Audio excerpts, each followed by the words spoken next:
Epione pain management and regenerative centre. ఇక మీ నొప్పులు శాశ్వతం కావు. ఈ మధ్యకాలంలో జగన్మోహన్ రెడ్డి సిద్ధం అనే సభ పెట్టుకుని ప్రొద్దుటూరులో మాట్లాడడం జరిగింది. అయితే ఆ మాట్లాడే విధానం నేను చూసినా కూడా అయితే అప్పుడే నేను రెస్పాండ్ కావాల్సింది, కొద్దిగా అయిదాం లేట్గా అని చెప్పి ఇంకా ఏమేమి మాట్లాడతారు చూద్దామని చెప్పి వెయిట్ చేయడం జరిగింది. అయితే జగన్మోహన్ రెడ్డి నిస్సిగ్గుగా, ఎటువంటి సిగ్గు శరం లేకుండా జగన్మోహన్ రెడ్డి ఈ 5 ఏళ్ళు గమ్ము నుండి ఈరోజు ప్రజల ముందుకొచ్చి వివేకానంద రెడ్డి గారి హత్య గురించి కేసు గురించి మాట్లాడడం జరుగుతూ ఉంది. జగన్మోహన్ రెడ్డి గారికి ప్రతి ఒక్కటి తెలుసు. అయినా కూడా దాన్ని తోసిపుచ్చేదానికి ఆ రోజు హంతకుడు బయట తిరుగుతూ ఉన్నాడు, ఆ రోజు హంతకుడు బహిరంగంగా చెప్తా ఉన్నాడని చెప్పి జగన్మోహన్ రెడ్డి నిస్సిగ్గుగా మాట్లాడడం జరిగింది. అయితే దాన్ని పూర్తిగా ఖండిస్తూ ఉండా. జగన్మోహన్ రెడ్డికి ఆయన పక్కలోనే ఉన్న అవినాష్ రెడ్డి గారి హత్య కేసులో భాగస్థులైన జగన్మోహన్ రెడ్డి కావచ్చు, అవినాష్ రెడ్డి కావచ్చు, బాసిరెడ్డి కావచ్చు, శివశంకర్ రెడ్డి కావచ్చు, వీళ్ళందరూ కూడా భాగస్థులే. ఆ విషయం జగన్మోహన్ రెడ్డికి కూడా తెలుసు.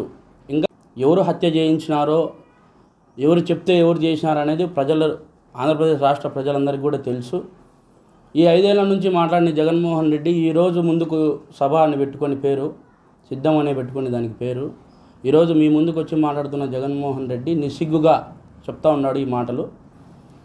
అయితే నేను హంతకున్నా మీరు హంతకులా అనేది కోర్టులు నిర్ణయిస్తాయి అతి తొందరలో. ఆ టైం కూడా దగ్గర పడింది. అయితే భారత్ పార్టీ ఆఫీసును జగన్మోహన్ రెడ్డి ఇంటి పక్కన నిర్మించడం జరిగింది. అయితే కూడా ఈ ఆఫీసును తొలగించాలని చెప్పి పూర్తి స్థాయిలో అధికారులు అయితేనేమి, పోలీస్ వ్యవస్థలను అయితేనేమి పూర్తిగా ప్రెజర్ చేస్తూ ఉన్నారు. అయితే ఎందుకు తొలగించాలని నేను క్వశ్చన్ చేసిన. అయితే దానికి పర్మిషన్ తీసుకోవాలా కదా అని చెప్పి వాళ్ళు ఒక అడ్డుకట్ట వేయడం జరిగింది. దానికి కూడా నేను పర్మిషన్ కోసం శతవిధాలుగా ప్రయత్నించినా నాకు పర్మిషన్ చిక్కుకోకుండా చేసినారు. అందుకు పూర్తి స్థాయిలో నేను కూడా ఎలక్షన్ కమిషన్ వారి దగ్గరికి పోయినా, కమిషనర్ గారి దగ్గరికి పోవాలనుకుంటే అక్కడ వాళ్ళు ఉన్న బిజీ షెడ్యూల్లో వాళ్ళు కలిసలేకపోయినారు. కానీ అక్కడ ఉన్న ఆఫీసర్లను కలిసి ఈ విధంగా జరుగుతుందని చెప్తే వాళ్ళు ఒక అప్లికేషన్ ఫిలప్ చేసుకోండి, దాని గురించి ఎటువంటి ఇబ్బంది లేదని చెప్పడం జరిగింది. కానీ వస్తున్నాడని చెప్పి ఇక్కడ ఈ జగన్మోహన్ రెడ్డి ఇంటి పక్కలో జేబీఎం భారత్ పార్టీ ఆఫీస్ బోర్డులు కనపరాకూడదు, బయట అవి కనిపిస్తే ఇబ్బంది అవుతాయని చెప్పి సచివాలయం నుంచి ఒక 2 వ్యక్తులు వచ్చి చెప్పడం జరిగింది. అయితే కూడా దాన్ని పూర్తిగా ఖండించి వాళ్ళకు పూర్తి స్థాయిలో నేను చెప్పడం జరిగింది. జేబీఎం భారత్ పార్టీ ఆఫీసును ఎటువంటి పరిస్థితిలో తొలగించేది లేదు, బోర్డులు కూడా తీయము, మీరు ఏం చేసుకుంటారో చేసుకోండి అని చెప్పి చెప్పడం కూడా జరిగింది. అయినా కూడా 25వ తారీఖు నేను నామినేషన్ వేస్తానా అని చెప్పి తెలుసుకొని అంతకుముందే పోలీస్ వ్యవస్థలను కూడా కీలుబొమ్మలు చేసి ఆడుకుంటున్న ఈ జగన్మోహన్ రెడ్డి ఈ రోజున 25వ తేదీ నువ్వు నామినేషన్ వేయకూడదు, ఆ రోజు జగన్మోహన్ రెడ్డి వస్తున్నాడు, ఆ రోజున నువ్వు నామినేషన్ వేయకూడదు, 23rd 22nd వేసుకోమంటున్నాడు, 23వ తారీఖు 24వ తారీఖు. అంటే ఎందుకు 25వ తారీఖు జగన్మోహన్ రెడ్డి అనే అతనికి ఒక్కనికేనా అర్హత ఉండేది? ఈసీ అధికారులు ఏమైనా ఆంక్షలు పెట్టినారా? పెట్టలే. కానీ ఈ రోజున ఎందుకు ఆ విధంగా పోలీస్ వ్యవస్థ వ్యవహరిస్తుంది అనేది అర్థం కాని పరిస్థితి. అంటే ప్రజలందరూ కూడా అర్థం చేసుకోవాలా.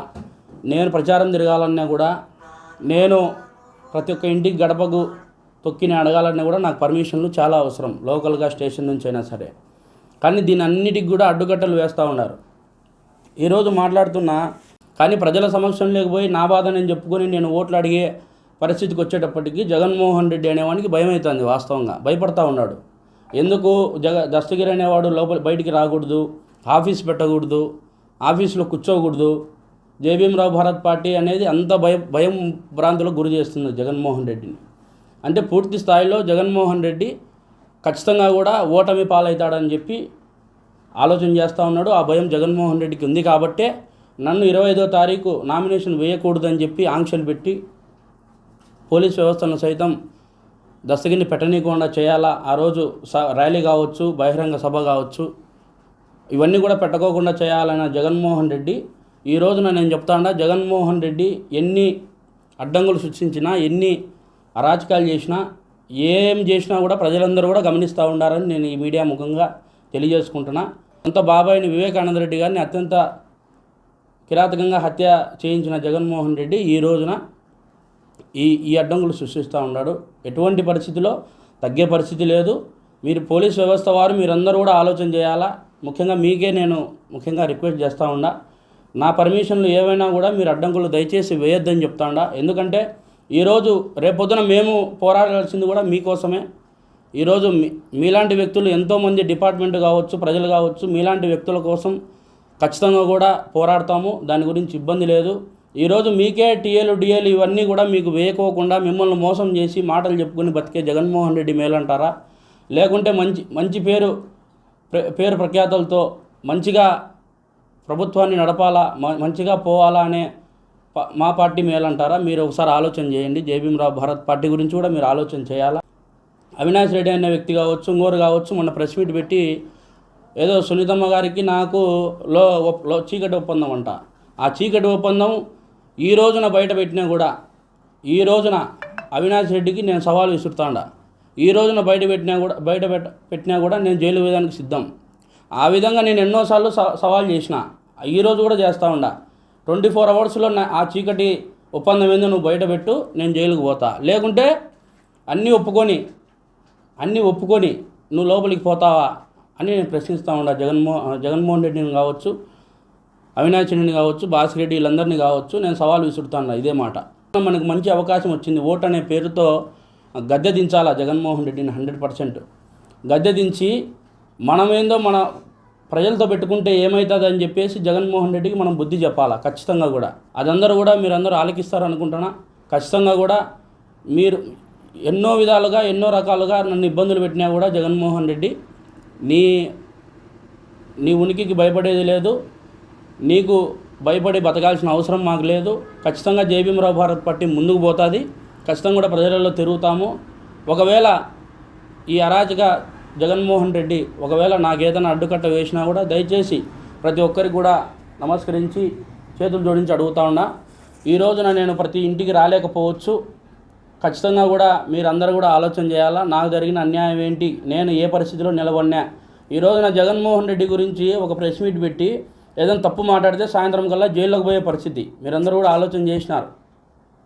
మీరందరూ కూడా మీడియాలో చూస్తూ ఉంటారు, ప్రతి ఒక్క చోట మీరు ఆలోచన చేస్తూ ఉంటారు. జగన్మోహన్ రెడ్డి అనే వ్యక్తిని మాట్లాడితే ఖచ్చితంగా కూడా జైలుకు పోయి రావాలా ఒకసారి. అంటే ఈ వ్యక్తి వేరు, నువ్వు డబ్బు పెట్టి పిలిపించుకునే వ్యక్తి వేరు. అదేవిధంగా కూడా మీరందరూ కూడా ఆలోచన చేయాలా. ఖచ్చితంగా కూడా మంచి పాలన కోసం మనందరం కూడా ఓటు వేసుకుందాం. మంచి పరిపాలన కోసము మన భవిష్యత్తు బాగుండాలని మనం ఓటు వేసుకుందాం. ఖచ్చితంగా కూడా మీరు పోలీసు వ్యవస్థ వారు, గవర్నమెంట్ ఆఫీసర్లు సైతం, గవర్నమెంట్ ఉద్యోగులు సైతం ఆలోచన చేయాలా. మీరందరూ కూడా ప్రజలందరూ కూడా ఆలోచన చేసి ఓటు వేసి ఖచ్చితంగా కూడా జై భీమ్రావ్ భారత్ పార్టీని ఖచ్చితంగా నిలబెడతారని నేను ఆశిస్తూ ఉన్నా. ఈ రోజున 25వ తారీఖు వస్తున్నాడు, 24, 25 వస్తున్నాడని నాది 24 పెట్టడం జరిగింది నామినేషన్ చేసుకో అని చెప్పి. నేనైతే ఒకటి రిక్వెస్ట్ చేస్తున్నా, ఆ రోజు ప్రతి ఒక్కరు కూడా పులివెందుల నియోజకవర్గంలో ఉండే ప్రజలు ప్రతి ఒక్కరు కూడా రావాలని కోరుకుంటున్నా. ఖచ్చితంగా వస్తారని గట్టి నమ్మకంతోనే నేను ఆ రోజు నాకు అండగా నిలబడతారనే ఖచ్చితంగా కూడా నేను నామినేషన్ ఆ రోజు దాఖలు చేస్తా. మీ ఇళ్లకు, మీ గడపలకు నేను వచ్చి నాకు ఓటు వేయండి అని చెప్పి నేను అడుగుతా. ఖచ్చితంగా కూడా నన్ను నిలబెట్టుకుంటారని, ఖచ్చితంగా నేను పడిన పరిస్థితి ప్రతి ఒక్కరు కూడా పడుతున్నారు. నేను పడిన కష్టం అని చెప్పి నేను చెప్పట్లే. నాలాంటి వాళ్ళు ఎంతోమంది ఈ రోజున రోడ్డు పాలు అయినారు. ఈ రోజున రోడ్డున పడిన పరిస్థితి ఎందుకు వచ్చిందంటే జగన్మోహన్ రెడ్డి అధికారంలో ఉంటేనే వచ్చింది, లేదంటే అది రాదు. ఖచ్చితంగా కూడా ఈ రోజున మనందరం ఆలోచన చేసుకొని కోటు గుర్తుకు ఓటేసి ఖచ్చితంగా కూడా జై భీమ్రావ్ భారత్ పార్టీని గెలిపించవలసిందిగా ప్రార్థిస్తున్నా. మరిన్ని వీడియోస్ కోసం ఛానల్ ని సబ్స్క్రైబ్ చేయండి. లేటెస్ట్ అప్డేట్స్ కోసం వాట్సాప్ ఛానల్ ని ఫాలో చేయండి. అండ్ లింక్ డిస్క్రిప్షన్ లో ఉంది.